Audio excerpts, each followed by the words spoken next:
Hi.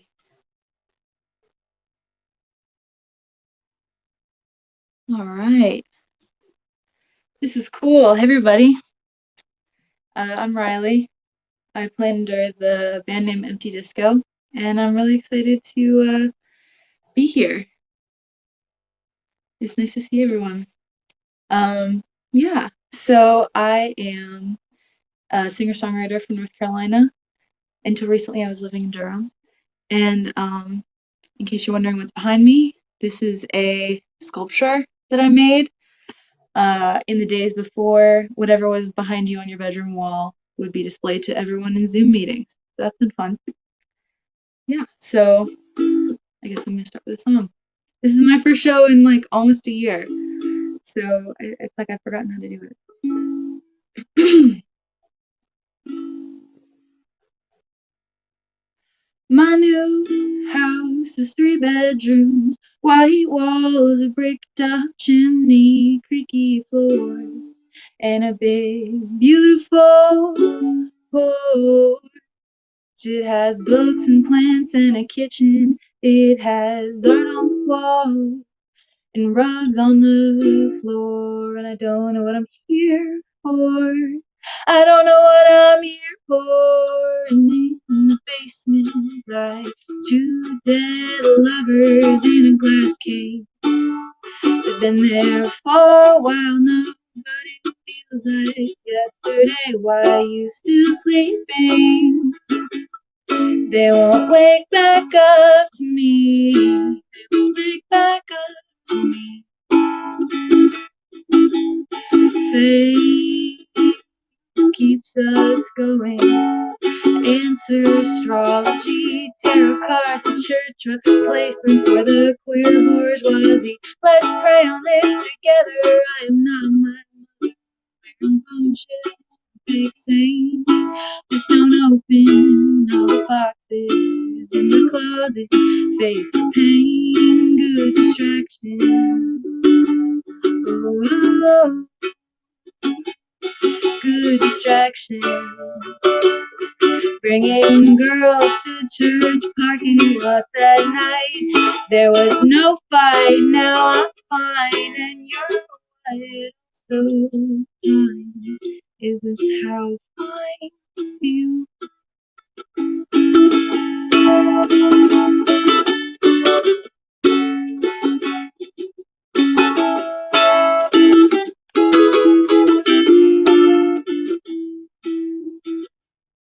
Is this bone from a saint? I don't know, I don't know.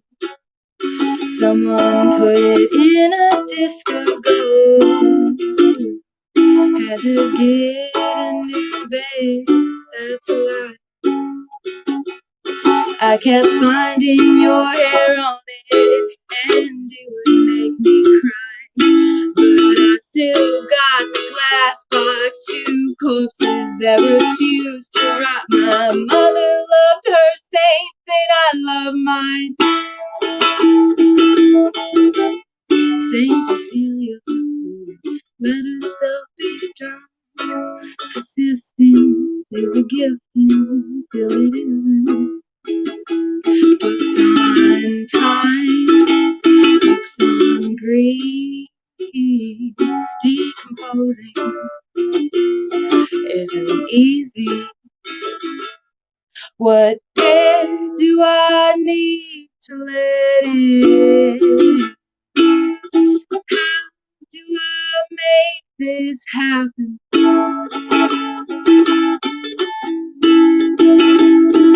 It's time your guts rotted. Open all the doors and windows, come on. Here's the door, and here is the steeple, keeping my house warm with the sweat of other people. Remembering what it feels like to pray, inviting putrefaction and decay. You believe what you wanna believe, So what do I want to believe? That this faith is good for me. You believe what you wanna believe. So what do I want to believe? That this faith is good for me. Alright, I'm gonna look at the YouTube to make sure everyone can hear me alright. Oh, I'm behind myself. Well, that's kind of fun. I can watch myself from 5 seconds ago. Alright, I'm gonna assume if no one could hear me, they would have said something, so. Yeah, so that song's just about not being sure why you're not over things. And the lessons were taught about holding on to stuff. So a lot of these songs were written about 2 years ago, and I had a band in Durham. I had a really awesome band, and there's full band setup and everything, and we were like so ready to record all of these songs. And then Corona happened. Like we were talking to recording studios, we were getting everything together, and that didn't end up happening because I actually had to move. So playing these songs again, just myself, is kind of interesting because enough time has gone on that like I'm not the person I was when I wrote a lot of these songs, but I can like see them and experience them in a different light, which is cool. Yeah, okay, sounds like it sounds good over there. So this song is about you don't mind that somebody left, but the way they did it, you could have done without. I don't need a capo for this.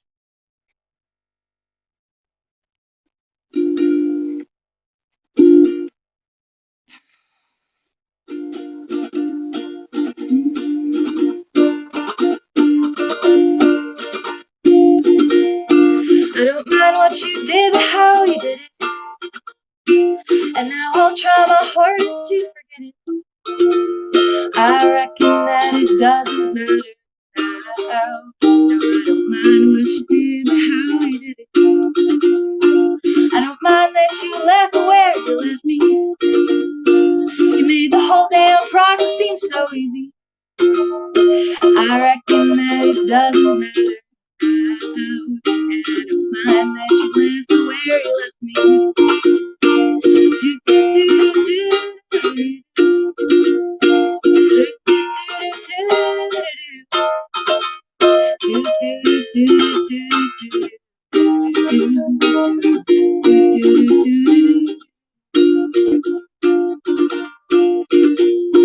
It's true you didn't have an obligation, but I could have used some care and consideration. You're not the person that I thought you were. Was I so wrong to think things were for sure? Oh, I don't mind the waste of time. Experimental is not a crime, girl. You are smart and you're fine, but I guess you were lying. 'Cause baby, I meant all the stuff I told you, but you burned the bridge and asked me to swim over. I reckon that it doesn't matter now, but baby, I meant all the stuff I told you. It's fine.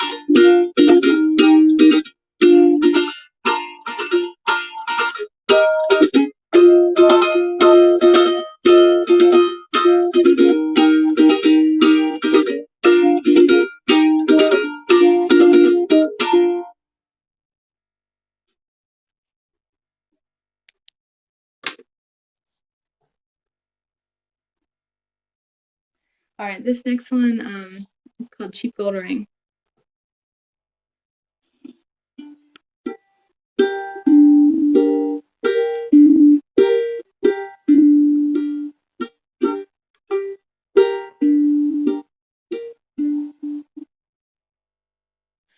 That hole in my ear never healed right, so I took it out. That hole in my ear never healed good, so I took it out. Took out the ring you put in it, gonna let it heal up. Took out the ring you put in it, gonna let it heal up. Get it pierced again, maybe, depending how I feel, but after that long, it's never gonna heal. The scar's still there, but it's not a big big deal in time. I watch it melt down, melt down, melt down, melt down.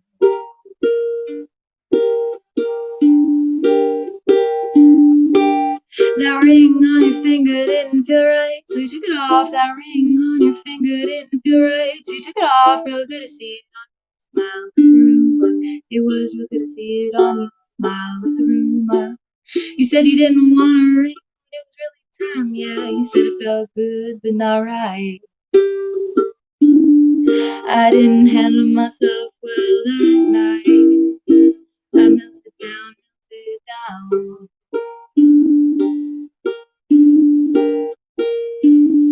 She laid the cards out in that pattern. They hit me deep. She laid my cards out in that pattern. They hit me deep. She pointed to the 8 of cups. God told me to chill. She pointed to the 8 of cups and told me I could chill. I felt a mystical blessing when she laid those cards out. She saw me and she called it out. She laid them down, laid them down, laid them down, laid them down, laid them down, laid them down, laid them down, laid them down, laid them down, laid them down, laid them down, laid them down, laid them down. We are all busy healing, that's what the card said. I'm sewing you up, you're unwinding the thread. Gold links on a cheap chain. Looks good, but can't take my natural gemstones are full of mistakes, but that artsy shit ain't warm.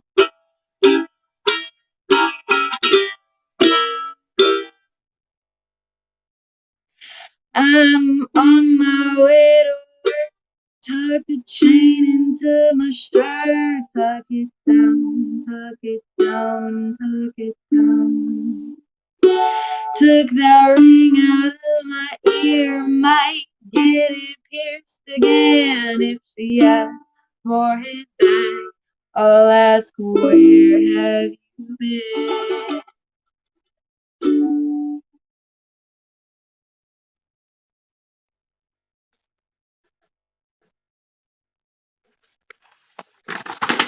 It's so weird not having any like feedback with people in real time. Well, this one's kind of long. I have my lyrics out for it. This is one of the songs that I, revisiting. I've changed a lot. And it's a story song. Yeah, it's a story, and it's about how, sometimes people make you feel really crazy, and later on you realize you're not.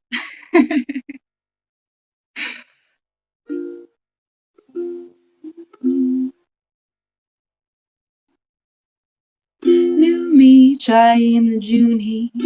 Our first date said that I wasn't looking, and he said same. I said I wasn't looking, but I looked anyway. Took me 10 days and 10 kisses to learn your last name. And then I started feeling pretty strong. I scared you, but you said alright, let's go on. We were careful not to talk too crazy. And I almost said I love you 20 times. And you said it with the wind, slid it in a sentence, hoping I would notice. And I took Polaroid, lemon times on your body. Pale October sun, making lines on the bed. It was alright, it wasn't alright. I didn't know why I said it was alright, 'cause I thought I was talking crazy. You dropped me off at her house after a date, kissing the car AC, you made me wait. You saw the clock and your face changed. Lent you my black Levi's with a bleach stain. Apologized for what you couldn't name it. You hated that job, but you went anyway.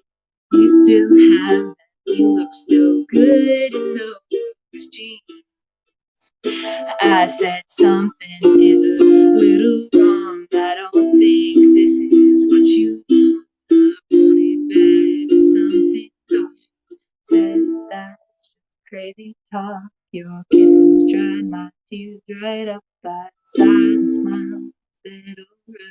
time to close that up.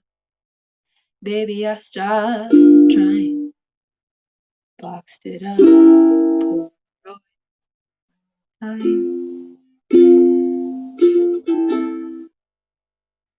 I decided I could play this crazy game. I said I want to marry you. You said same, and we're laughing and kissing and talking real crazy now. And then just like that, you said you had to go. You gave some reason to love me, go, and you kissed me so sweet. And the red lights blinked on and on. New asphalt lit up yellow, like the siding of your house. And you closed the door in the way you do when you turn the lights out. And I couldn't breathe that night. I had to turn around. I couldn't have known what was going down. I heard your voice on the phone, dead and cold. I was crying and talking crazy. Knew you, almost June, same unfamiliar heat. Walking back across the street to strangers with a grudge. This time we passed each other by. Your words float on top of mine. Fibers with no knot, care with no touch. Said everyone was wrong but you. Everything was fine for me. You said you meant it at the time. You said you didn't mean anything, and I finally had to realize we'd been talking crazy this whole time.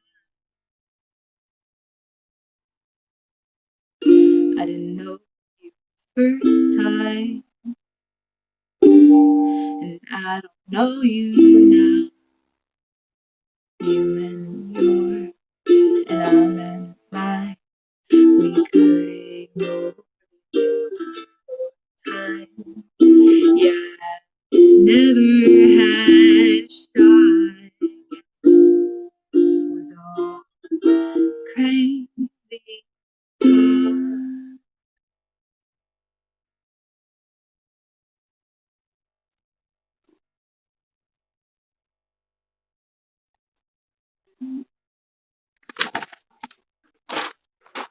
All right, we're gonna increase the temperature in here a little bit. This is a more fun one.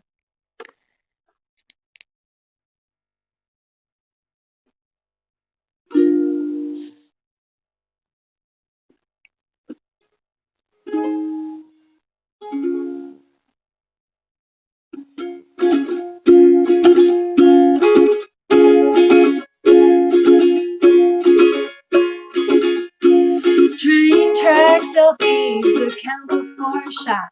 I know this shit is good for me, but goddamn it's a lie. She bites into my shoulder, the needle pricks my skin.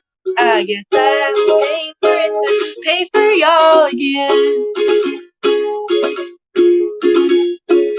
Train track selfies, 10 minutes of low pressure. This shit's why I associate love and pain and pleasure. Thought we could call these self-destruct, but ignore a switch.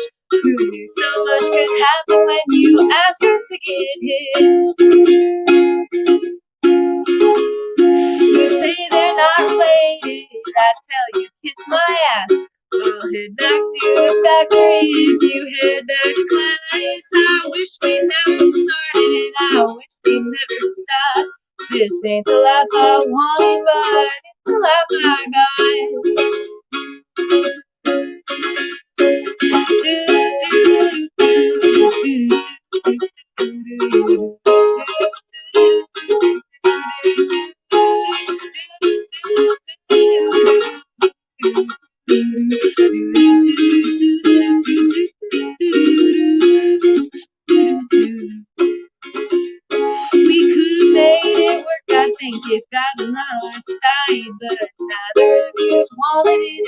think God has died. Yeah, I've known true happiness, that's one expensive lesson. I tend to feel well, loving cost me 6 months of depression.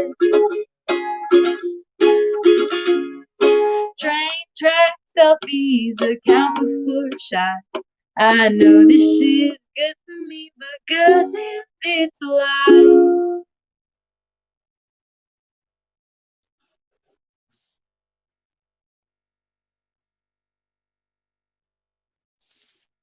All right, so we got 2 more songs.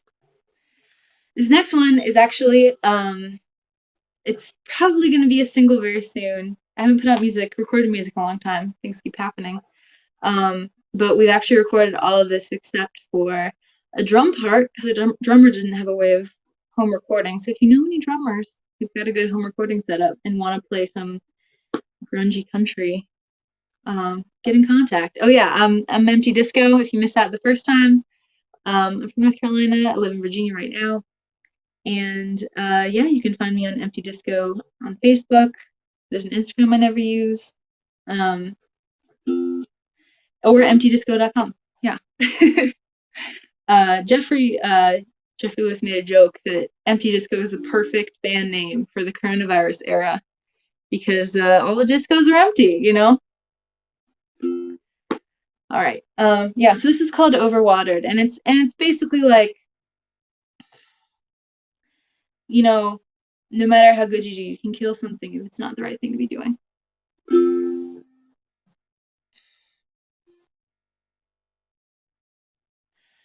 I don't want to hold you down. I just want to hold you tender. Now that I am not around, how does it feel? Remember, do you still feel free? Do you miss me? Were you not happy to be with me? Maybe I misunderstood. Thought it can't have been that good.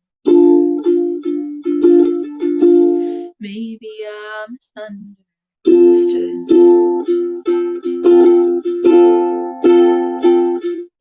The grass grew over the field dirt on that stretch of 85. The sinkhole on my road got filled, my aloe vera died. Do you know how hard a cactus is to kill?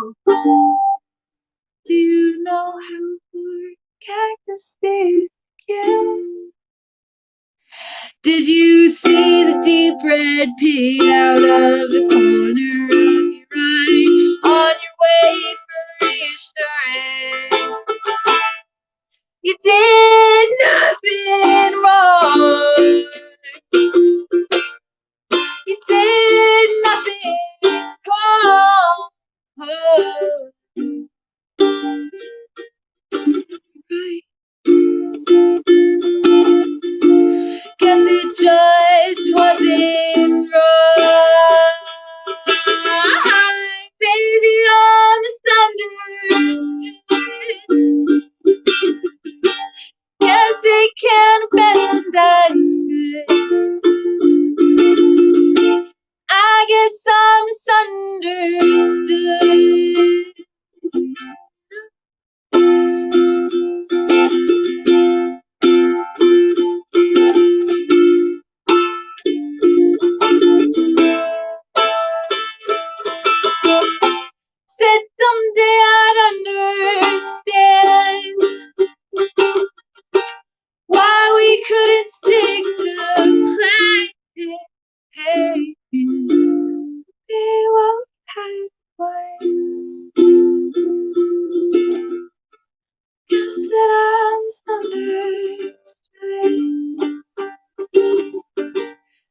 once you said that it was.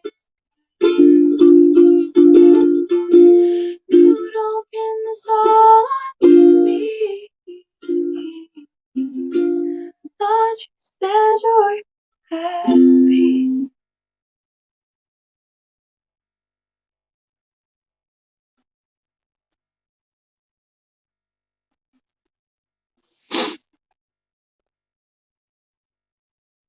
Hey Megan. Thanks for the comments. It's nice to know there's actual people out there. Yeah, I like that song a lot. It's also fun to scream in songs like this. I was also in a punk band for a long time and I like to scream all the time, so I try and bring that here when I can. Alright, this is my last song. Once again, I'm Empty Disco, and I'm really excited to be here. I have a funny story about Jeffrey Lewis, which is when I was in high school in Charlotte, there's a record store there called Lunchbox Records, and they used to have this like mystery CD deal where you get a CD for $1, and it would never have like a case or anything on it. It would just be like a random CD in an envelope, and I actually got a Jeffrey Lewis CD, the MRI album, in that, and I've been a fan ever since. Yeah, so I'm excited. You know, I was so stoked to be playing this in person with them, and this is cool too. You know, I'm glad it ended up happening after all. So yeah, this is my last song. It's just a cute little song. Close things out with pretty heavy stuff otherwise. Yeah. Oh, I'm glad y'all like that one too. Okay. All right. I'm not in a hurry to move on to what's next. I think if I hurry, I'd have some regrets. I don't know if we will still be doing this in here. All I know is I hope to be happy little queers. Happy little queers. To be happy little queers. I don't know if this will last. I don't know if this will pass. I don't know if we'll be together forever. I don't know if we'll be doing this for good. All I really know, only way that it'll go, whether we are there or here. Let's be happy little queers. Happy little queers. Let's be happy little queers. Whether we are there or here. Let's be happy little queers.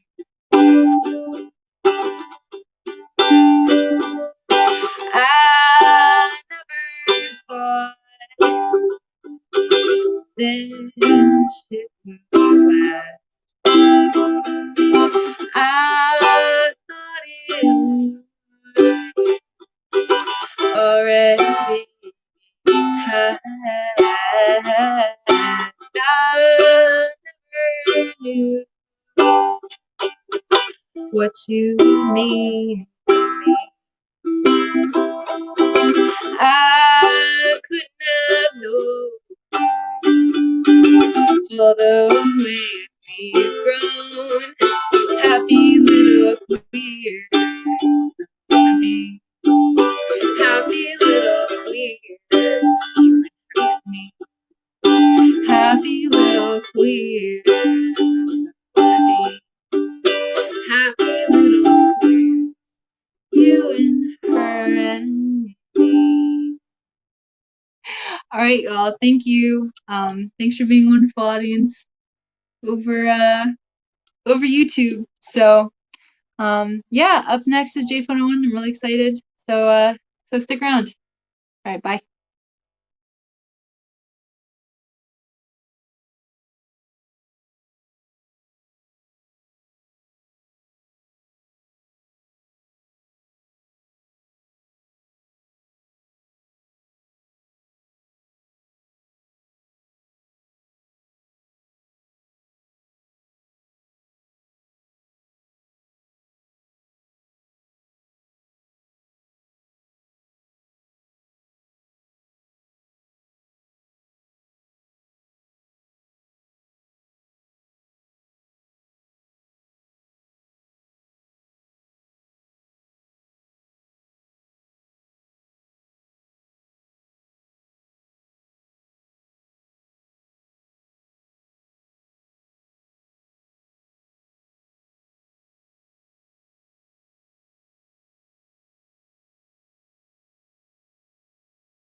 Check. Oh, there we are. Apparently there was a mic issue. I was just busy thanking everybody for the song. Empty Disco, Jeffrey Lewis, Duke Coffee House, Nate, and you for being here, hanging out with me. It's been a while. Hope you're well.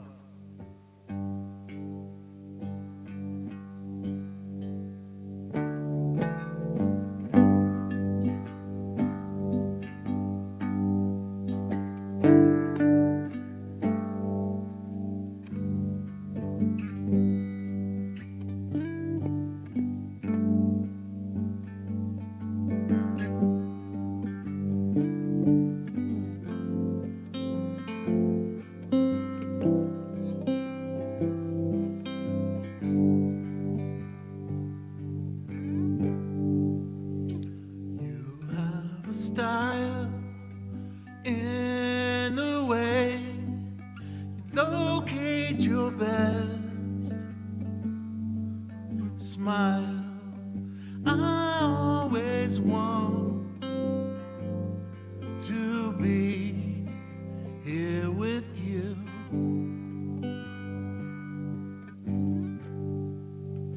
Losing your time in the breeze, getting your fix right here.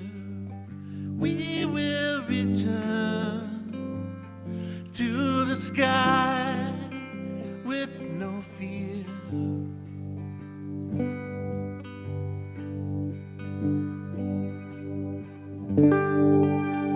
Open up your eyes.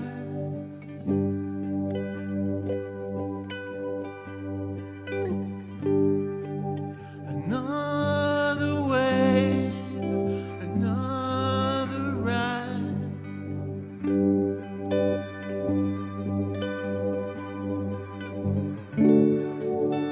You are a kingdom inside.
You have a style in the way you locate your best smile. I always want to be here with you.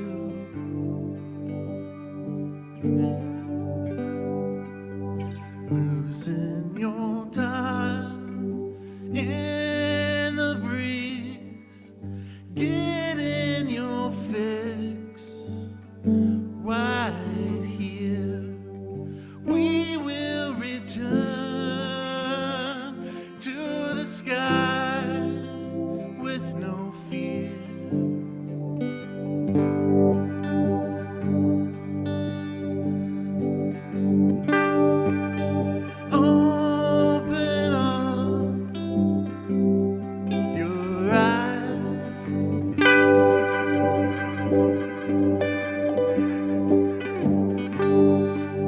Another wave, another ride.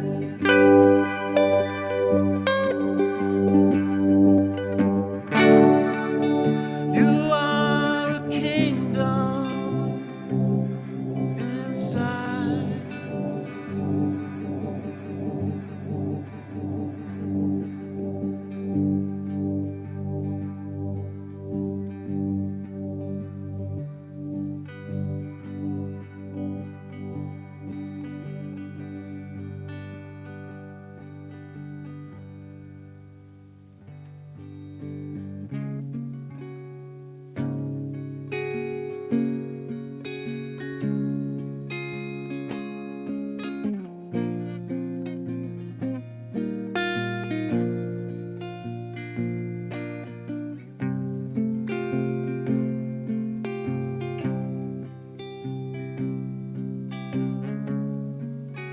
Look into you in the light, searching for me.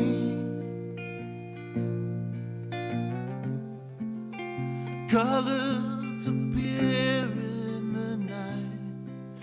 We stay and watch them bleed.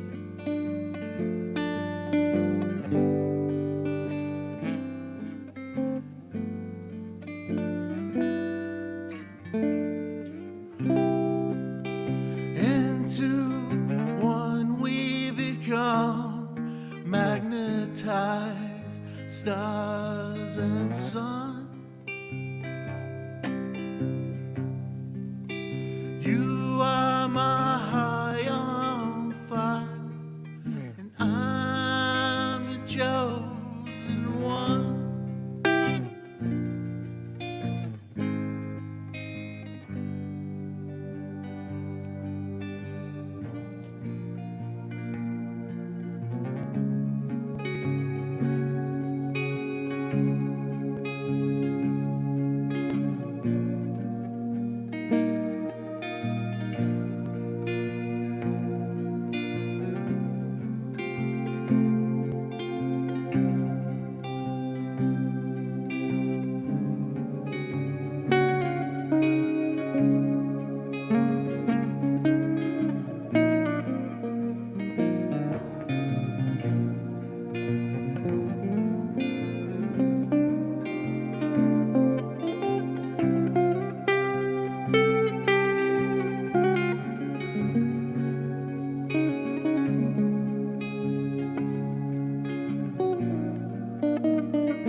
Over again,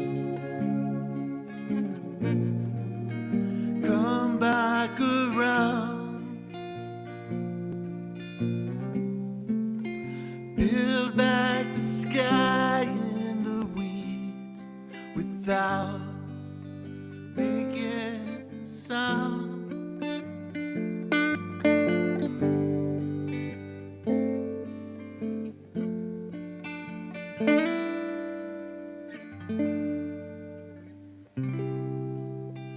Into one we become, magnetized stars and sun.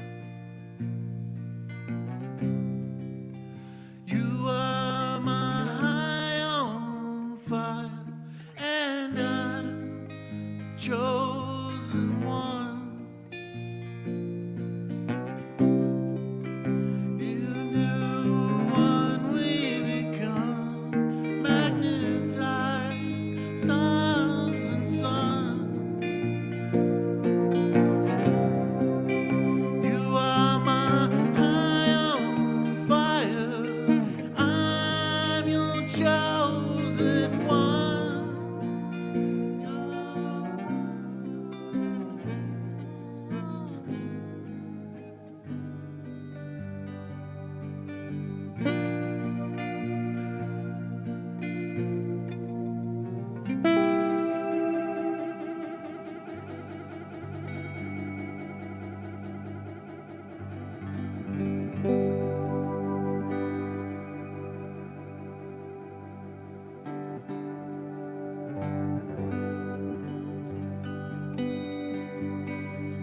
jam.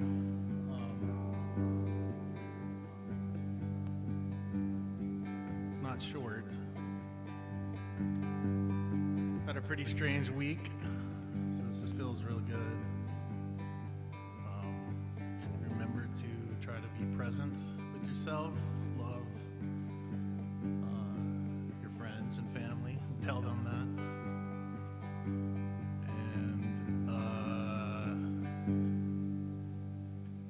Best of luck to all human beings.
Well, I had a pretty good time. I hope you guys did too. Jeffrey Lewis is up next, and I'm very, very excited about that. Enjoy the rest of your evening. Take care.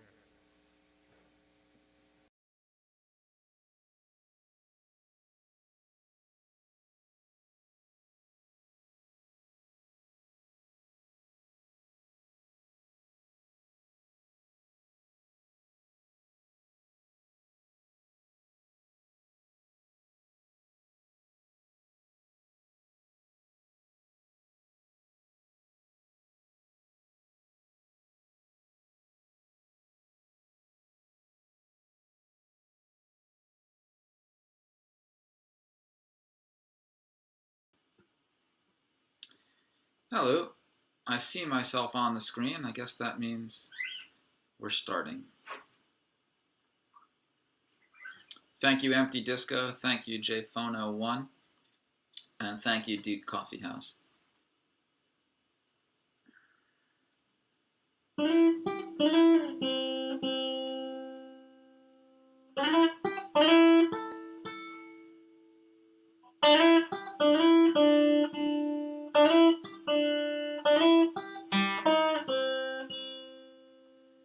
You say you've got a heavy heart. You say you've got a heavy heart. You say you've got a heavy heart. It's hard for you to start carrying your heavy old heart. You say you've got a heavy load. You say you've got a heavy load. You say you've got a heavy load. Walking down the road, carrying your heavy old heart. And you sure don't know where you're going. You sure don't know where you're going. You sure don't know where you're going.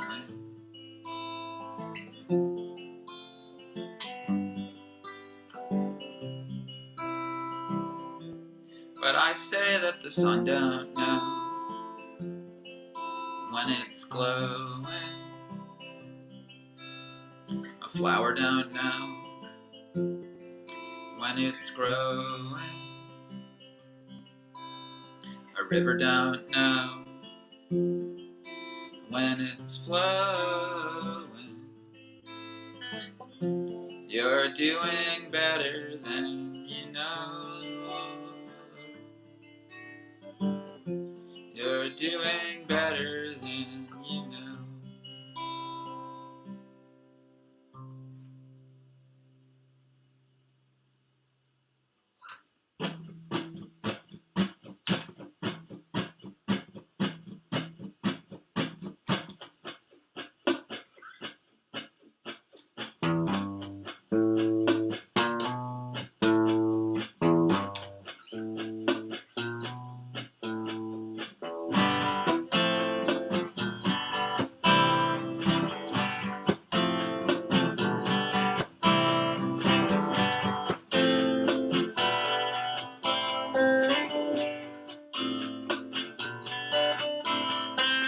Taking the bridge back to Manhattan.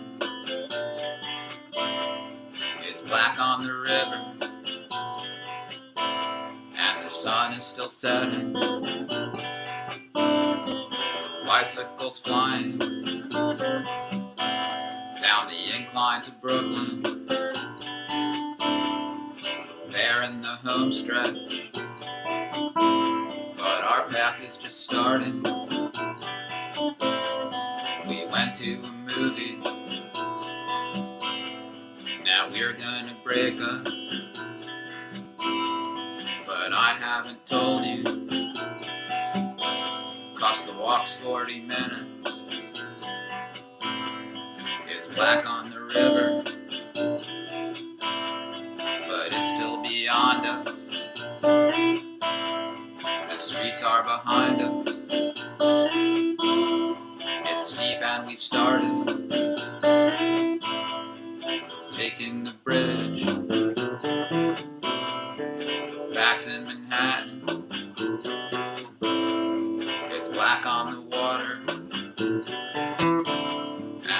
sun is still setting. Bicycles flying down the incline to Brooklyn. They're in the home stretch, but our path is just starting. I'm sleeping alone back in Manhattan, but that'll be later if I make it happen. The air's so romantic, but the big graffiti says suck dick.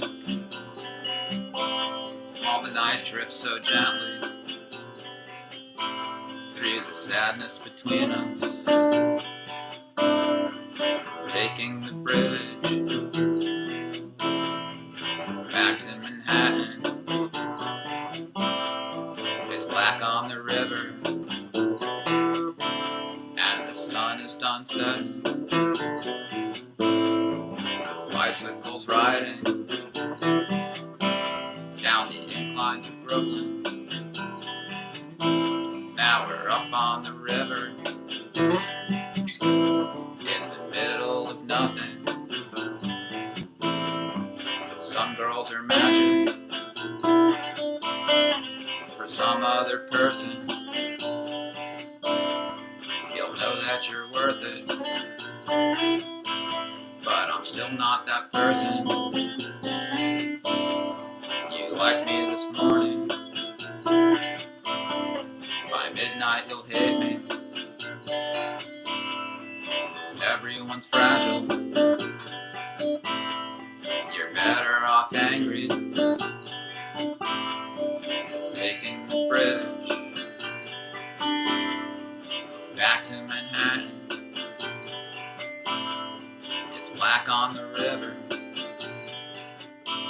and the sun is done setting. Bicycles working down toward the incline to Brooklyn. Now we're up on the river and the city is nearer. My life in Brooklyn's behind me and the days are behind me. When I'd hold on to something so I wouldn't have nothing. The days up ahead are back in downtown Manhattan, passing bored kids on skateboards and hot seats with strollers, taking the bridge back to Manhattan. There's 1 or 2 stars now. That's the best we can do here. The buildings are shifting. It looks like Akira. The streets are below us. The river is behind us. Some garbage is flying. 2 trains are crisscrossing. It's dark and we're talking, but now you're mostly quiet. I guess I'm done talking. Here come the joggers. We're in the home stretch, but their path is just starting. We took the bridge back to Manhattan. There were lights on the water, and the evening was over. It wasn't that easy, but it wasn't too hard. We walked on together. We walked off alone. Now you're on the subway. I'm out on a warm night. And most of the people boring in Manhattan. I guess I'll go home now. Past old couples at midnight. They're in the home stretch. But our path is just starting.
I'm making an appointment for the COVID drug.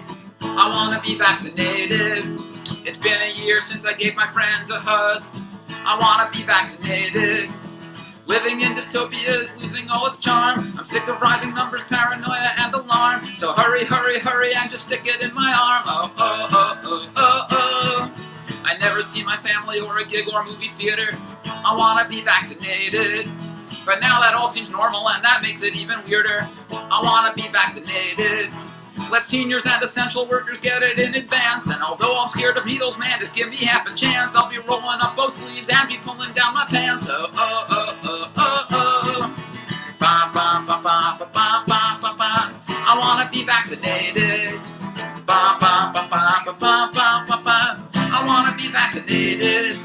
I want to stand around with friends and look like a Ramoon. I want to be vaccinated. If you're an anti-vaxxer, cool, you can stay at home. I want to be vaccinated. Science is the coolest thing about the human race, so let's keep spreading the safety and keep picking up the pace. Cause I miss having a life and I miss having a face. Oh, oh, oh, oh, oh, oh. Ba, ba, ba, ba, ba, ba, ba, ba. I want to be vaccinated.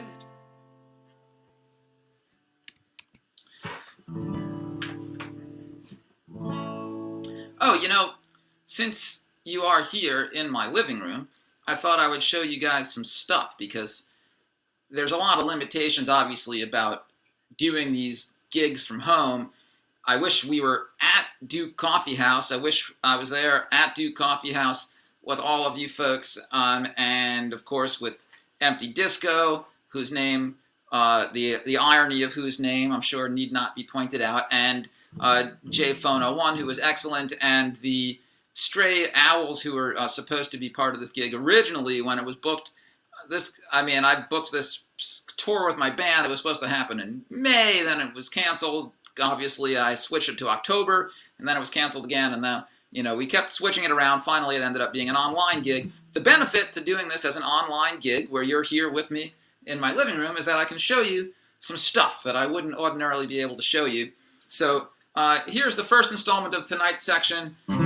Nerdy stuff in Jeffrey's apartment. Well, maybe nerdy stuff is like a redundancy, because maybe stuff in and of itself is nerdy. Okay, a couple of things. The hip-hop game of skills. Somebody gave this to me. I played a gig at somebody's house. It was some kind of house in maybe Indianapolis, I don't know, 2004 maybe. And they had a closet full of boxes, as I remember it, of the hip-hop game of skills. No, it was later than 2004, 2006. Anyway, it was some kind of punk house. Somebody had invented this board game and made a whole bunch of copies of it, and so they gave me a copy of the hip-hop game of skills, a rare board game. Someday somebody might actually come over to my apartment and play skills with me. I'm going to show you lots of comic books just because that's most of what the cool stuff is that I have at home. I think it's cool. You'll probably just think it's nerdy, but so it goes. I mean, you are in my home, so I'm going to show you my stuff. Well, greatest comic book series of all time, 8-Ball. So here's my complete run of 8-Ball comics. Very pleased about that. I'll show you more nerdy stuff later. Oh, one more thing I'll show you at this moment for the first installment of nerdy stuff this evening. If you're a fan of the band TV on the Radio, I recently located this item, possibly a rare TV on the Radio item. I don't know how rare, but Tunde Adebimpe, who I knew through the comic book scene before Tunde was in TV on the Radio. This is going back to the 90s. He used to make comic books. So that was how we first knew each other. So here's a rare old Tunde comic from years before TV on the Radio, and it even says Jeff on it. I guess he would write the person's name every time he gave somebody a copy. Sticky Bun is the title of this comic, and I don't know how many of these were made, but that's another neat item. Okay, back to the music. More nerdy stuff later, maybe.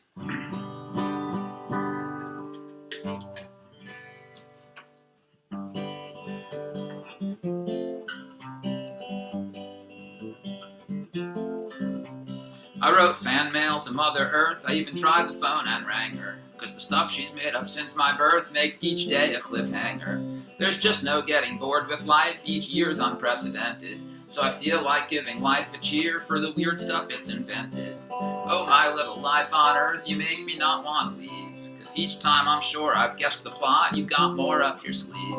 And I'm enthralled, your crystal ball can stay so new and vague. Just when I thought I'd seen it all, you came up with the plague. When the year began, your lips were sealed, and I knew I shouldn't ask, 'cause then wonderfully from left field, we all must wear a mask. I lost my job and girlfriend, there's 100,000 dead. Each time I think I've got it whipped, life slipped 5 steps ahead. But each day alive buys one new chapter, so I make sure I'm paid up, 'cause there's no writer or actor who could make up what you've made up. Oh, my little life on Earth, you make me not want to leave, 'cause each time I'm sure I've guessed the plot, you've got more up your sleeve. And I'm enthralled, your crystal ball still stays so new and vague. Just when I thought I'd seen it all, you came up with the plague. I used to fly in aeroplanes, I used to work on plans. I used to have a future I could think of in advance. I'd studied all life's plot twists, I was so sure yesterday. But one more flick of life's creative wrists still yanked the rug away. I never knew 3 months indoors, I'm amazed at each new fix. 'Cause when days seem like old dogs, life finds ways to teach new tricks. But each new depth of disappointment gets me back in happy mode. I'd just go die, but then I'd have to miss tomorrow's episode. Oh, my little life on Earth, you make me not want to leave. 'Cause each time I'm sure I've guessed the plot, you've got more up your sleeve. And I'm enthralled, your crystal ball can stay so new and vague. Man, I thought I'd seen it all. How'd you come up with the plague?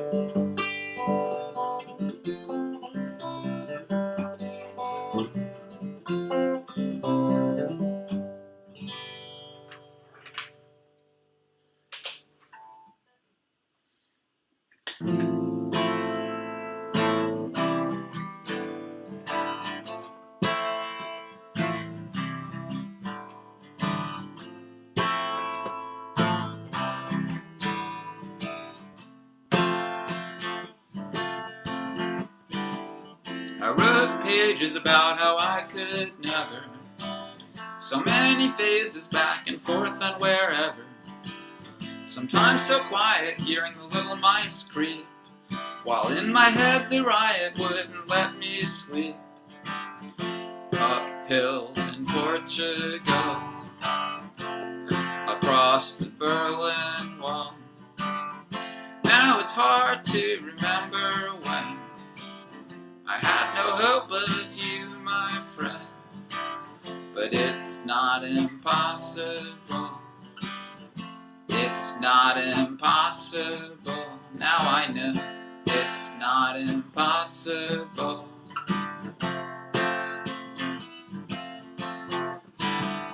I looked for hands until I was surrounded. Everyone else seemed they'd already found it. Never collected what I thought was owed me.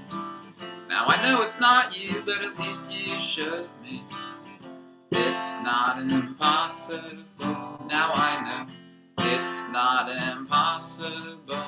I thought so, but it's not impossible.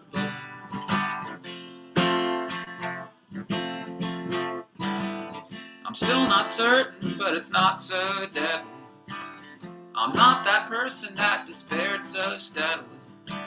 Like sink tap water through my hands it went. But as long as failure's only 99%, it's not impossible. Now I know it's not impossible. I thought so, but it's not impossible.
Okay, I'm going to show you one of my illustrated songs. I think of these things as films. I call them low-budget films. And I thought, what if I started making low-budget films of famous books? So what better book to start with than the supposed great American novel, The Great Gatsby? So here is the Jeffrey Lewis low-budget film of The Great Gatsby. My name is Nick. I went to Yale, and I served in World War I. When I moved out east to old New York, the roaring 20s had just begun. My neighbor on Long Island here is a mysterious millionaire. Across the bay at night, there's a small green light, and when he sees it, he seems to stare. His name is Gatsby. He throws big parties, but he stays strangely calm. While across the bay, my pretty cousin Daisy is in a mansion with her husband Tom. Tom leads a double life with a mechanic's wife, and Tom is big and rich and violent.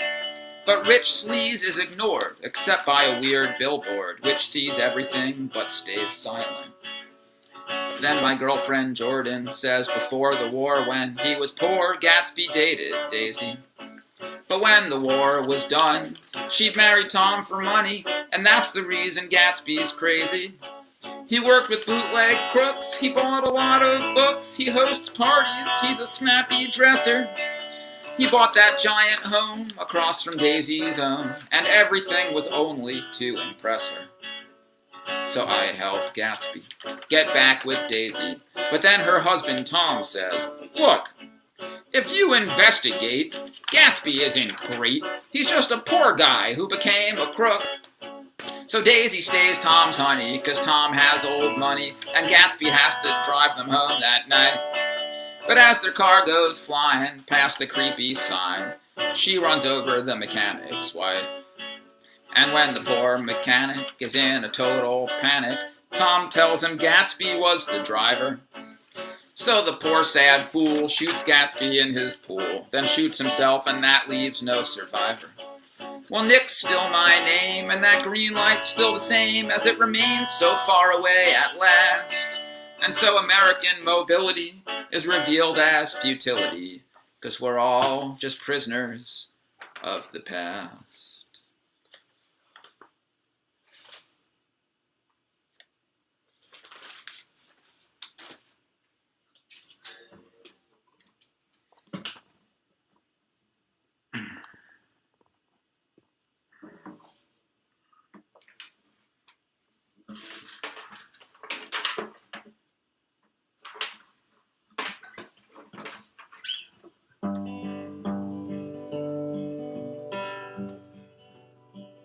Out in the forest, out past the stone wall, built by old farmers or older guys, I saw a railway with tracks all rusted, wildflowers blooming up through the ties. I set out walking, just cross-tie walking, out on the cross ties where I could step. Sometimes I missed one, sometimes there was none. Sometimes the flowers had eaten it. The sun was burning, the flies were churning, the trees were turning inside the sky. The tracks were rotten, some trash forgotten. Sometimes a bottle with ash inside. I've been a walker, a sidewalk talker, out on the sidewalks where I could step. Someday my body will look real shoddy wherever flowers have eaten it. Voracious flowers, voracious hours, voracious people, voracious slime. Words like voracious just sound like nonsense after you say them about 5 times. These flowers blooming, they are not human. These flies and insects are really weird. Their backs are shiny, their souls are tiny, and by the zillions they've disappeared. So if there's life after, it's packed with insects, it's filled with flowers, no room for us. When they kick the bucket, they just say chuck it. They come and go like infinite dust.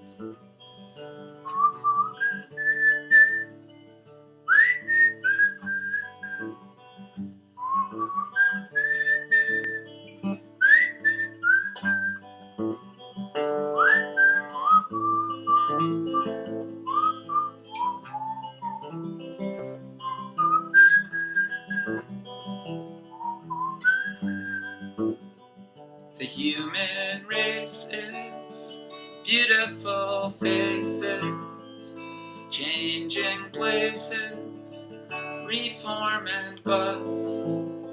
When we kick the bucket, let's just say chuck it. We'll come and go like infinite dust.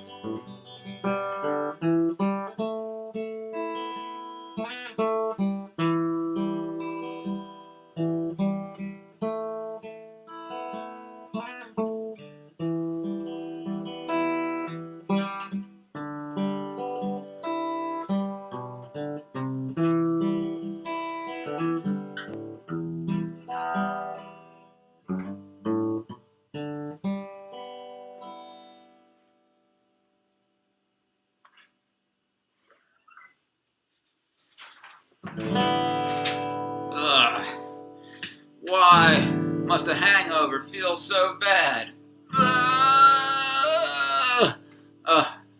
I'll never do that again. I wish I hadn't done that.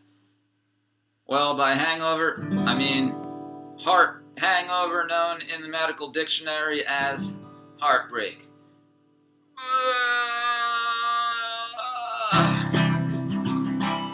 Well, I woke like I was dying, and I knew the day would be so long. And I groaned there, trying to remember where I went so wrong. Have mercy, Lord, I pray, I overdid it yesterday. You think it's fun at first and then you cry. But I'll never touch that stuff again if I live long enough to detoxify. But I guess religion ain't nothing but the opiate of the mass. And a pigeon ain't nothing but a roast squab under glass. And a photograph is only the industrialization of art. And a heartbreak's nothing but a hangover of the heart. A heartbreak's nothing but a hangover of the heart. Well, I called in sick and I couldn't hardly eat a bite. I couldn't move too quick and I could puke just thinking of last night. I guess I just need water, every atom's in disorder, till I sweat it out and get it out of me. It's just this scientific challenge till my chemicals rebalance and I'm free. And I read a nightmare is nothing but a sublimated outlet of a fear. And a sad song's nothing but the wiggle of the air inside your ear. And stupidity is nothing but a judgment in relation to the smart. And a heartbreak is nothing but a hangover of the heart. A heartbreak's nothing but a hangover of the heart. So I dialed 911 till I got a doctor on the horn. He said, how is your condition? I said, Doc, I'm wishing I wasn't born. I hear noises cause I'm crying and some poison keeps me crying. It seems like my whole system is polluted. He said that's cellular meiosis, just a common diagnosis from what you did. And you're the one who let that stuff into your veins. Now you're just gonna need to bleed and bleed until not one drop remains. And he said a headache's nothing but a tiny partial tightness of a vein. And loneliness ain't nothing but the primal social wires of the brain. And agony is nothing but an email from a body part. And a heartbreak's nothing but a hangover of the heart. And you suffer till it's over, but a heartbreak's nothing but a hangover of the heart.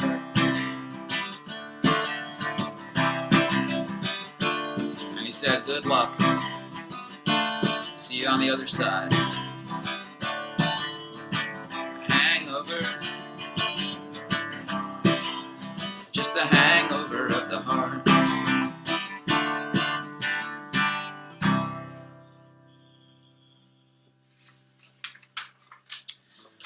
Well, it's time for Nerdy Stuff in Jeffrey's Apartment, Chapter 2. Since you are here with me in my apartment, I'll show you more of my nerdy stuff. I like to show people my stuff when they come over, so... Well, okay, here comes one of the nerd holy grails. Yes, I own Giant Size X-Men #1. And what could possibly be on the flip side of this comic bag, but X-Men number 94. And I think those among you will know, well, those who know the nerd importance of these issues. I got these in the late 80s when I was a kid, and they were surprisingly cheap because they were in horrible condition. I think they were about $10 each, which was a total fortune to a kid of whatever age I was, 11 or 12, and but thank goodness I got them. I mean, the covers are totally torn off and everything, taped back on, but Giant Size X-Men #1 and X-Men 94, that's hot items. Well, I can also show you, it can now be told that I've got every Alan Moore Swamp Thing issue, original issues of every Alan Moore Swamp Thing. That's right, you visitors to my house, you could maybe read these I'll set you up with some pillows on the couch and a sleeping bag and stuff. I don't know what time you have to wake up tomorrow, but I recommend reading through as many of these Alan Moore Swamp Things as you can. Now, as you all know, issue number 21 of Swamp Thing is like the famous, this is like the beginning of Alan Moore's classic run, and I've even got this signed. I don't have it signed by Alan himself, but I have it signed by penciler Steve Bissett and inker John Toddleben. I guess I met them at a comic convention at some point. But did you know that penciler Steve Bissett and inker John Toddleben and writer Alan Moore did not start together with issue 21? They actually started with issue 20. And for some weird reason, this one is never reprinted or included in those collections of all of Alan Moore's Swamp Thing issues. If you want to read Swamp Thing number 20, you won't find it in any reissue collection, I think. I don't know why. You have to just come over to my apartment to read that one. So, okay, back to some more songs.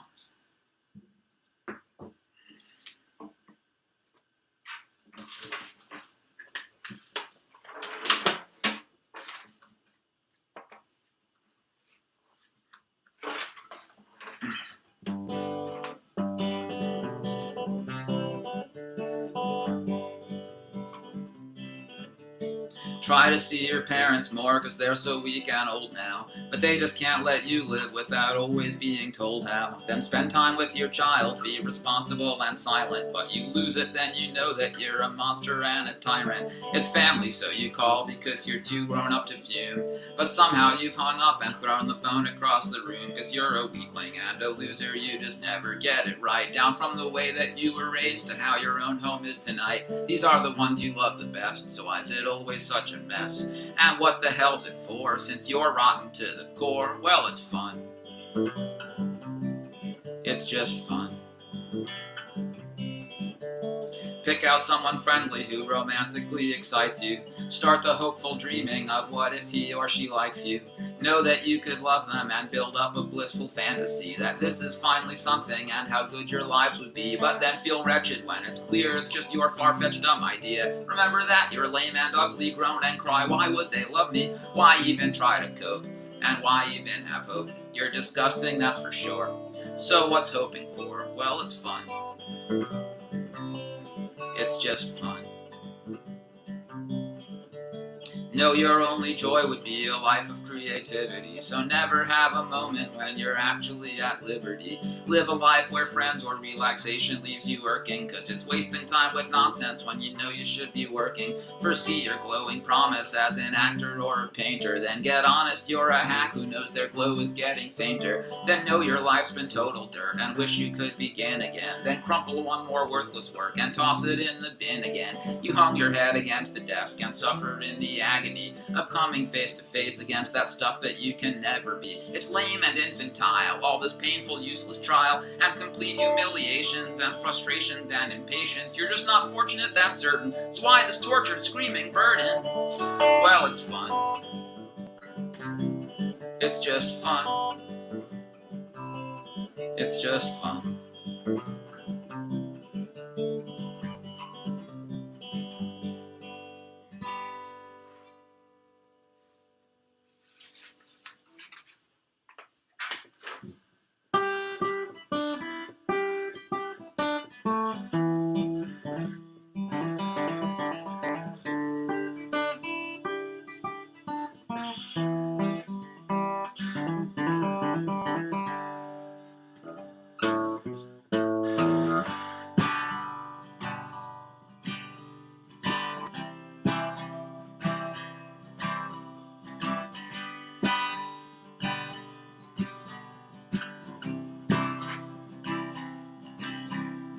It would sure be nice to be at my own funeral to see who made it.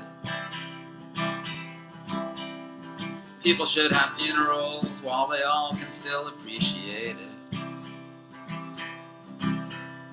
Keep it normal, nothing formal. Why should someone have to put a suit on?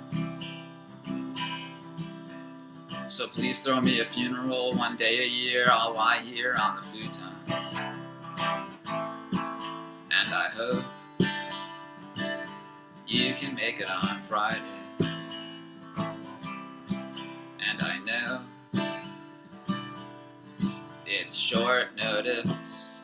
And I know I always do this, but you're invited to my birthday party. 'Cause ain't no one gonna throw it for me. Why should I expect things just to happen? That's what any holiday's about. It's blank, you just get out what you put back in. If you don't decorate the scene on May Day or on Halloween, there's nothing. So let's pretend and fake and make it up. That's the only way we might end up with something. Now I hope you can make it on Friday. And I know it's short notice. And I know I always do this, but you're invited to my birthday party. So can I find a little group, or am I so out of the loop with these gadgets? Old addresses that get bounced, strange voicemails that just announce the digits. Emails I've not written back, I regret it now, I'm losing track of all you. Who's even left, who's still a friend? Did I wait too long again to call you? Now I hope someone can make it on Friday. And I know it's short notice. And I know I always do this, but you're invited to my birthday party. So can I find a little group, or am I so out of the loop with these gadgets? Wait, I did that line already. Sorry, this song was a request, so I'm trying to remember how to play it. I'll try to make my house a home. I'll try to not just be alone. I need to. Or else I might just disappear. I'm fading out with every year, but I don't mean to. I'm back in town, I didn't ring. I guess that's just the sort of thing folks like me do. My life gets full of other stuff. Is it wrong now getting back in touch when I need you? Now I hope anyone can make it on Friday. And I know it's short notice. And I know I always do this, but you're invited to my birthday party.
man from California's land found love and life in Sweden.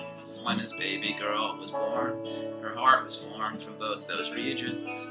All the beauty of the north and all the promise of the west. She wasn't a full blood of either, but she was made of both their best. There on her mother's farm they grew through 12 long winter seasons, and her daddy sang her songs that hinted of a world of freedoms. She'd have loved to know for sure, but she was left without an answer, and could just watch as the songs stopped and he was torn to death by cancer. But the questions filled her heart, just like his books still filled her shelf, till she left with a guitar to find America herself. And she searched through San Francisco, and she searched the redwood forest for the father who had missed her be a singer and guitarist. And she wondered what her life would be, in doubts of what might happen, walking lost in New York City, just a college dropout in Manhattan, in a sublet room in Harlem, holding strangers in the dark, or in sunshine-heavy mornings, watching kids in Central Park. Find more clues about her father, or choose to go home to her mother, go 3,000 miles one way, or 3,000 in the other. In a downtown music bar, she shows up early for no reason. Someone's on stage with a guitar, so she goes inside and sees him. And he's kind of like her dad, a balding young Jewish bohemian. And he's funny, but he's sad, and she thinks maybe I won't leave again. And she doesn't know it then, but she's the love of his poor life, and she just wants to be his friend, but he's got demons all inside. In 5 years' time, she's free again, and Sweden calls her softly now. And she's 30, and she's beautiful, and she doesn't cry so often now. And she thinks of all the lives she's lived, and the time spent in between. And when she plays her daddy's songs, she knows exactly what they mean.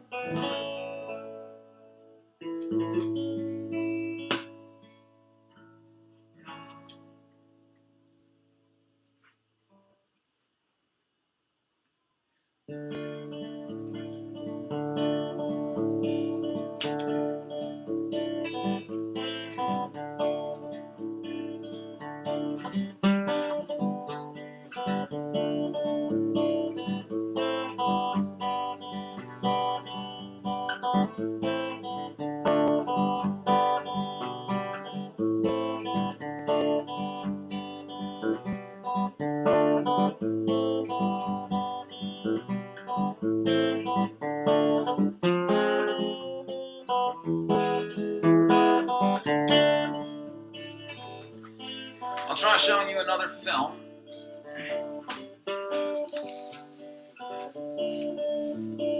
This one is a documentary film. This is my story of Chile. Let's see.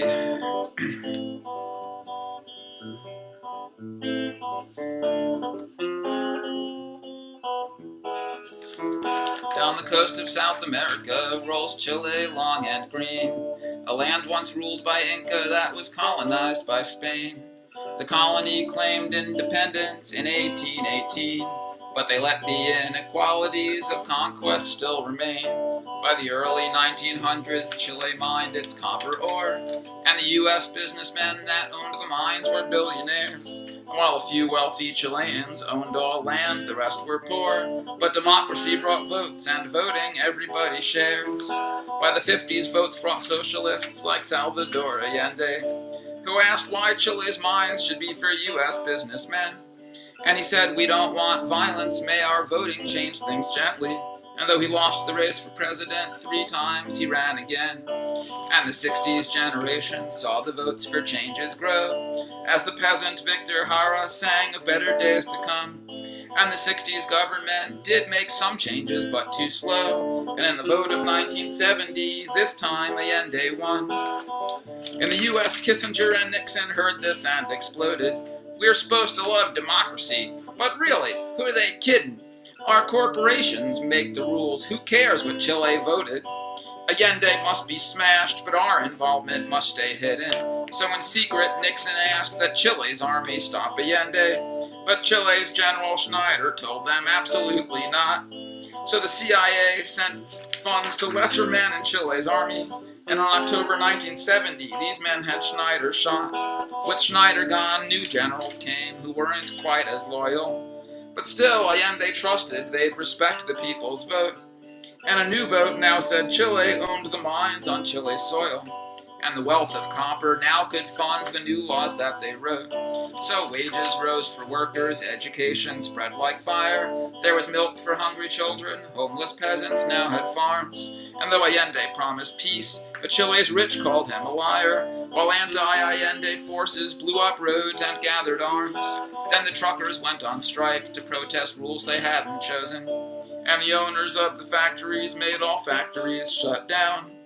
While the CIA sent funding to the truckers to stay frozen, no food could reach a city and no supplies could reach a town. But a new tool, CyberSign, created new kinds of connections, where the public linked in real time what they'd need and what to get. Now families and factories could just share their own directions, and that's how Chile solved the shutdown with the world's first internet. But the new VP of Pepsi owned the news and televisions. He said peasants were bandits and Allende was the worst. And respectable Chileans had to make a bold decision, because our rich life will be ruined if Allende's not stopped first. With the army's new commander then, Augusto Pinochet, they knew if they took charge, the US would be their supporter. They knew before elections came, they must strike right away, then they could claim, we're Chile's heroes, bringing back old law and order. So on the 11th of September, in the year 73, in a burst from tanks and planes, the presidential building burned, and the military shut the country down so silently. Allende's government was killed before the news returned. Then all those months through Chile spread the prison camps and murders, hopeful voices put to torture, pulled apart to disappear. Victor Jara's hands were crushed to stop his music being heard, and with his death there died all voting for the next 17 years. And America and Britain loved how Pinochet saved business, but what are people worth to them when push comes down to shove? The giant thefts of history are always what begins this, and if the people vote for change, they feel the fist beneath the glove. Pinochet stole millions while he ruled by wealth and power over many who had voted using no guns and no fists. Now thousands who dreamed different could just disappear forever for the fatal crime of thinking that democracy exists. So went Chile's dreamers, so went Jara and Allende. So came death, though Chile's path of peace is how they got there. But they'd seen history's map of greed and hate and sailed a new way. And seeking someplace new, sailors that die don't mean it's not there.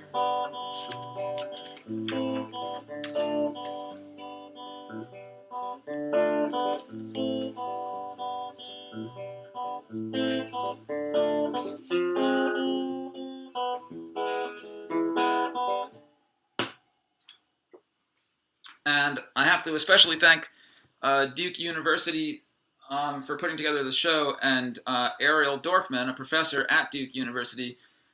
Some of his writing helped me research that Chile piece. So if anybody there is a student of Professor Dorfman, tell him that Jeffrey Lewis appreciates what he's done. And I'll play a few more.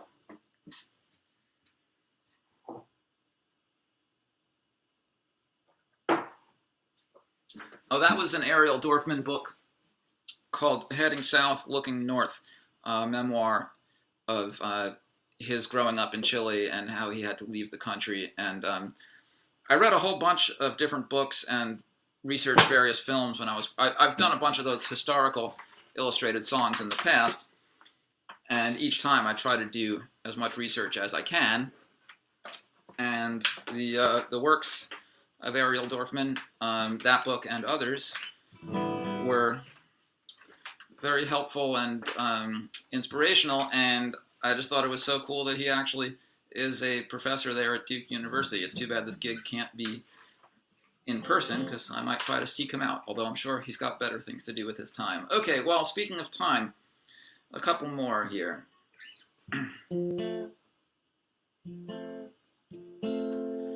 I have not been looking at the comments over here. It's like, whoops, that's not what I meant to do. Should I look at the comment stream and see if there's any requests? Oh, I don't know. This is confusing. Well, am I looking at the top of the comments or the bottom of the comments? Well, I'll take a look at the comments later. This is, like, I'm not used to doing these live streams. I sort of did a few at the beginning of the shutdown back in the spring, and then I stopped doing them because they just felt so weird. So this is the first one I've done in quite some time. So thank you for participating wherever in the world you are. I guess send a little message and say where in the world you are. That could be interesting.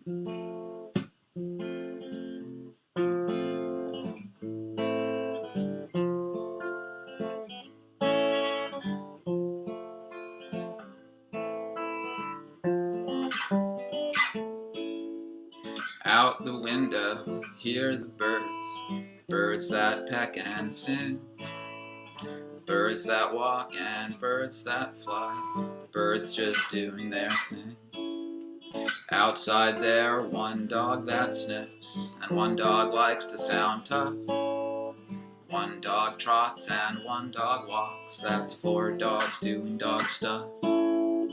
Everything just doing its thing, and that's the thing they're showing. Like they know the one thing we don't know, and it's the only thing worth knowing. Outside there, see 1 or 2 squirrels that climb and run. Who knows just what squirrely work and just what squirrely fun. Outside trees got roots for rain, and trees got leaves for sun. One side drinks when one thing starts, and one drinks when that's done. Everything just doing its thing, and that's the thing they're showing.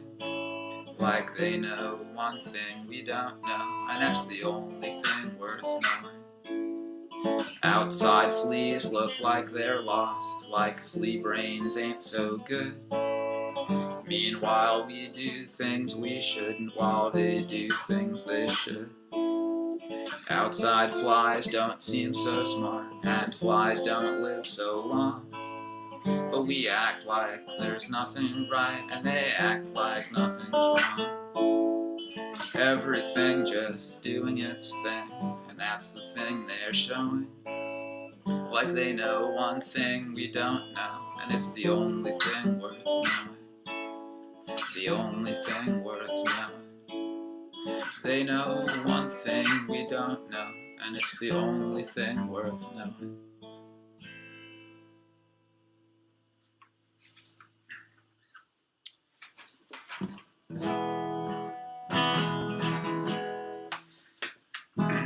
Here's a song from relatively early on in the pandemic, when I realized that all older people are at risk for this virus, and I realized that meant that a lot of great American artists are at risk, so we should take desperate measures to protect them, whether they want it or not. America must act, and we must act here right away. This virus puts our national resources under threat today. Can't let our crowning jewels expire from neglect or from delay. Our Federal Reserve must be preserved to sing and play. The first thing we must ask for, as this task force mission startin', is an enormous thick partition that quickly cordons Dolly Parton. Work 9 to 5 to build it, seal from Jackson out to Raleigh. I beg Jolene don't take her man, and COVID-19 don't take Dolly. America must act, we must act here right away. This virus puts our national resources under threat today. We can't risk our finest vintage with neglect or with delay. Our Federal Reserve must be preserved to sing and play. And don't stop to get permission, cause we don't dare care if he's willing, cause in these desperate conditions, we must isolate Bob Dylan, pack some groceries and harmonicas and guitars in a box, and place them in a subterranean homesick basement underneath Fort Knox. Cause America must act, we must act here right away. This virus puts our national resources under threat today. We don't dare lose any heirlooms from neglect or from delay. Our Federal Reserve must be preserved to sing and play. And please don't let bad luck or some dumb bureaucratic blunder make us hesitate one moment more to seal off Stevie Wonder. Get him now to higher ground in some safe penthouse way above you. And don't dare meet him in person, make sure he just calls to say I love you. Cause America must act, we must act in urgent haste. Cause now our national resources meet a force we've never faced. Now it's getting there all threatened, deploy full measures just in case. Cause these treasures are all delicate and cannot be replaced. Build rows of concrete bunkers, make them decent but don't wait. Save Willie Nelson, Tina Turner, Quincy Jones, and Bonnie Raitt. Put Paul Simon, Iggy Pop, Emmylou Harris, and Dr. Dre inside at once for several months and keep at least 6 feet away. Cause we can't risk our finest vintage with neglect or with delay. This virus puts our national resources under threat today. America must act to make our back catalog stay. Our Federal Reserve must be preserved to sing and play. Our incredible Federal Reserve must be preserved to play. And be sure you've brung along Neil Young. Act early to save Michael Hurley.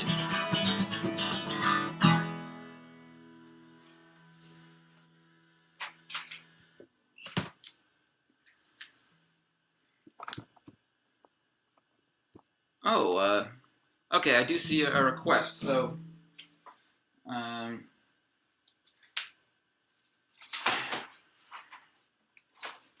maybe I'll end with this one request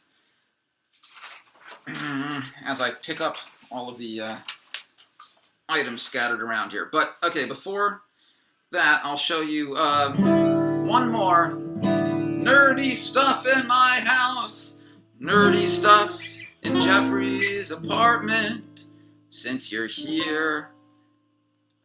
Okay, wait, I'm gonna do one more thing. But well, since you are here, one thing that I have never been able to, since, like, you know, this is a special thing, that it's a live stream, not a gig, I can take the entire audience with me into my bathroom. That's the sort of thing that would never ordinarily be able to happen. So I don't actually have to, need to use the bathroom. I just need to bring the whole audience in there, because when does that ever get to happen? That never gets to happen. So for the first time ever, possibly the last time, I've brought the entire audience into my bathroom here. So there you are. There's my shower curtain. In case anybody needs to use the toilet, it's there. I'll leave the light while you're staying on the couch. I'll leave the light on so you can find your way to the bathroom in the middle of the night in case you need to. Thanks for being part of this historic bathroom visit event.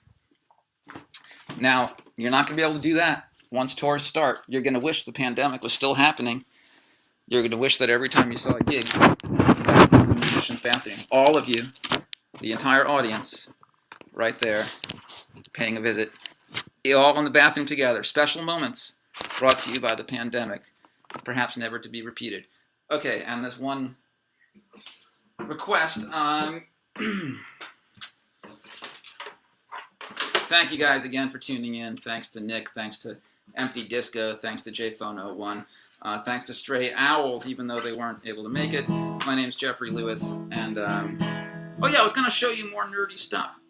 Oh, you know what? Okay, I'll play the song. I'll show you a little more nerdy stuff, and then maybe I'll play one more song. This is going on for a while, but...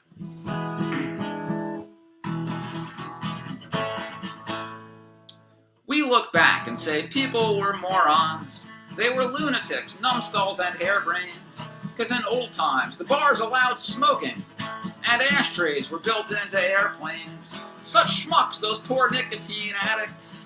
They'd freak out if 1 hour or minute their mouths should feel nervous and naked, without some cigarette to stick in it.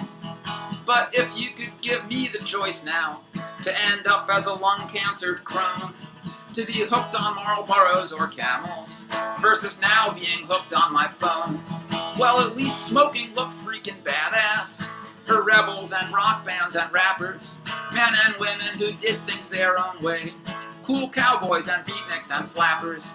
But these days with my smartphone addiction, just like yours, just like hers, just like theirs, we're all shopping at one big McDonald's with one drug for both rebels and squares. And I know future folks will all mock us, call us dumbasses, clowns, and unfortunates, falling prey to an all-day addiction, willing slaves to the corporate extortionists. They'll look back and say people were morons. They were lunatics, numbskulls, and harebrains. 'Cause in old times, the bars allowed smartphones, and USB ports were built into airplanes. Such schmucks, those poor phone and web addicts. They'd freak out if 1 hour or minute their eyes should feel nervous and naked without some kind of phone to stick in it. Those old smokers at work desks or discos, we look back and say, God, they were clueless. To puff away, hooked in all places. No modern smart person would do this. Such smokers, such exploited suckers, so deceived by the cruel corporations that would prey on their poor helpless lung cells with that addiction that swept through all nations. Oh, but now we're so smart and so healthy. We'd never be such hopeless junkies. Yeah, but now we are addicted to smartphones. It's the new trick that's made us all monkeys. We say, gee, won't a smoker just quit it? Go cold turkey, be brave, be empowered. 'Cause in cars or in rock clubs or diners, you keep grabbing your smokes like a coward. Yeah, you look down your nose at those addicts, at the terrible things smokers did. They couldn't stop it at work time or playtime. They'd even do it in front of their kid. Yeah, but you try to go one day without phones, let alone get to total sobriety. Those smokers would run rings around you. They'd all laugh while you die from anxiety. Now just see who the more helpless victim is, with the addiction that keeps us unfocused, which now preys on our poor helpless weaknesses, and swarms Earth like a ravenous locust.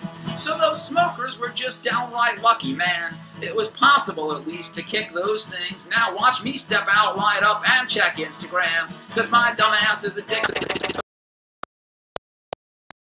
People were morons. They were lunatics, numbskulls, and harebrains. 'Cause in old times, the bars allowed smartphones, and USB ports were built into airplanes. Okay, so nerdy stuff that I was going to show you, and then I forgot what was still to show you. Oh, okay. I showed you all those Alan Moore Swamp things. I didn't show you my complete run of Frank Miller Daredevils yet. Did I show you that? All the Frank Miller Daredevil issues. Hot stuff, man. Only here at Jeffrey's apartment. Glad you paid a visit. Not only that, but those Daredevils, you know, the first one that he wrote was issue 168. First appearance of Elektra, and signed by Frank Miller himself. I don't remember what comic convention I was at as a kid where I got that autograph. Okay, now other items of special nerd importance.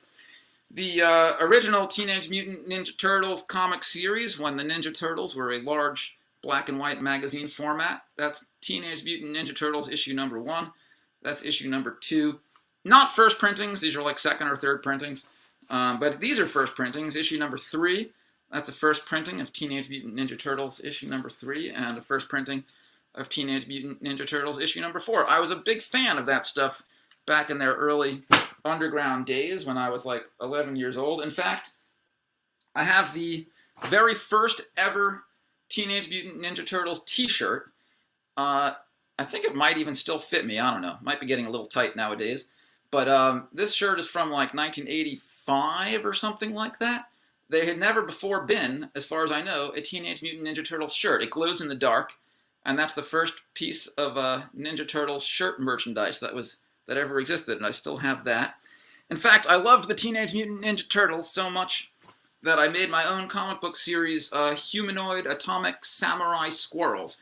So these are the original, I mean, there's only the original issues. I never made any copies. That's Jeffrey Lewis Humanoid Atomic Samurai Squirrels issue number 2, circa, it's dated July 1987. There's Humanoid Atomic Samurai Squirrels issue number 3. There's Humanoid Atomic Samurai Squirrels issue number 4. These issues are, they've got quite a lot of pages in them. There's lots of fight scenes. And I was kind of just learning how to make comics, of course. But this one, issue number 4, came out in November. I drew it in November 1987. And the Teenage Mutant Ninja Turtles animated TV show first aired in December 1987. So at that point, the Ninja Turtles became this like huge phenomenon with the cartoon and the toys and everything, and I guess they weren't as cool to me anymore because I stopped doing my series. But I'm missing issue number 1, and I'm missing issue number 5. I don't know where Jeffrey Lewis Humanoid Atomic Samurai Squirrels issue number 1 is, and I don't know where issue number 5 is, but I have 2, 3, and 4 here, so next time you're here, you can read those when you're done reading all of the Alan Moore Swamp Things. So those I did those in 1987. By 1997, this was like my first sort of like grown-up full-length little comic that I put out. This is called Dow Jones, and then 10 years after that, by 2007, I was doing my Fuff comic book series, and recently put out the complete Fuff Comics collection. That's available on my website, the complete Fuff Comics collection. I've got a lot of stuff on my website. I'm starting my new comic series, so I have a few of the penciled pages. This is just the kind of stuff I wouldn't be able to show you if we were actually at a gig, so I might as well show you here. So here's I'm just starting on my new series issue. I don't know when this will be done. It'll take me a while. I've only got the first few pages started. And okay, let me play one more short little song. Thank you guys so much for staying awake late, or well, I don't know what time it is where you are. Maybe it's not that late. But for all the people that fell asleep or had enough of my set earlier, I guess I dedicate this to them. And thanks everybody. Thanks to Duke Coffee House once again. Hi from New York City, by the way. Each time we try to have a movie date, dear, each time we try to watch some kind of flick, it's hardly half an hour that I wait, dear, before your tired head drops like a brick. Does Bill Murray's day repeat forever? Does Humphrey Bogart ever find the gold? Will Annie Hall and Woody stay together? I learn all these things myself while you're out cold. That head starts swinging with that same old motion, and it's hardly even 9:30 o'clock. Soon you're bobbing far away out on the ocean, and I'm left lonely watching movies on the dock. To feel my lover's head rest on my shoulder can be a cozy feeling, that's for sure. But only when we're sharing feeling closer, not when you've slipped 1,000,000 miles from shore. Why must your head turn mighty as an anvil when movie watching hour comes around? It just becomes so heavy and substantial. It lolls and rolls and then it crashes down. That head starts swinging with that same old motion, and it's hardly even 9:30 o'clock. Soon you're bobbing far away out on the ocean, and I'm left lonely watching movies on the dock. It used to be we'd rarely get through movies, 'cause loving passion swept away our patience. Epics or shorts, we still couldn't get through these. We'd miss the ends, whatever their durations, till with more time spent at work and less for kisses, I thought at least we'd now watch movies till the ends. But sad to say, that's still the part she misses. I guess we wouldn't even get through them just as friends. We love to be together, that's for certain. There's deep communication in our hearts. But when each morning we discuss Hitchcock or Bergman, We only talk about the way each movie starts, 'cause that head starts swinging with that same old motion. And it's hardly even 9:30. Soon you're bobbing far away out on the ocean, and I'm left lonely watching movies on the dock.